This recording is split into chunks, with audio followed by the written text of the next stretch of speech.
Let me take a few minutes and get down to some of the very specific, if you will, nitty-gritty issues that I hope you will follow as you prepare and give your educational material to your students.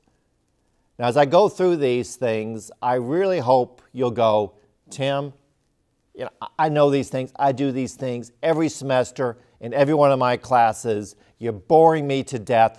And if that's the case, I am going to feel really good and sleep well at night.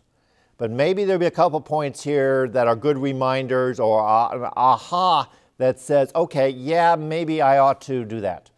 What I want to talk about here is very specific expectations we have for you as well as for the students. And these expectations go both ways. Let me start with expectations for you and your class. I hope you'll be telling these expectations to the students. We expect students, we expect you to be prepared for class every time. The lecturer is ready. The student is ready to receive that lecture. That means the student has been told what reading assignments need to be done, either in the syllabus or in a class before or through an email, and that the students have actually done the readings when they get into class or done the preparatory work as they come into the lab or the clinic or the studio. We expect the students to arrive on time, and when the class starts, they're ready to work, not just wandering in a minute or two afterwards. Same with you as a faculty member. We expect you to be there on time, ready to go to work, and give them a full class, lab, studio period.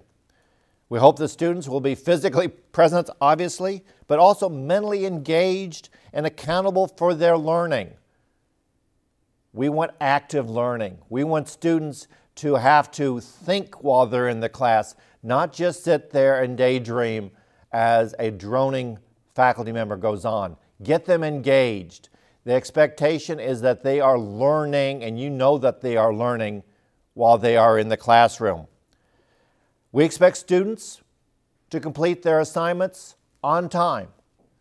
We expect that if students cannot turn in their assignments on time, they will communicate with you before the due date as to why they cannot get their assignment in on time and request permission to turn it in late. It is strictly up to you whether or not to accept late assignments based on the reasons given by the students. Similarly, we expect you as faculty to give reasonable due dates, communicate those due dates to the students early, and make sure they understand what is expected of them in doing their assignments. This is a matter of you managing the class, managing the work of the students. We expect that the students would adhere to university, college, and departmental policies, but if there are specific policies that govern your class, you will communicate those clearly to the students. I would suggest that those are in the syllabus, and if they are policies that you need to express to the students after the classes start, that you express those policies or expectations to the students in writing. We expect that the students will respect you and provide you an opportunity to teach them in a professional environment. Similarly, we expect you to have a professional environment in class and respect the students. Office hours. We ask of all instructors to offer office hours. We expect you to publish them, hold them, and we expect our students to come to you with questions during the office hours.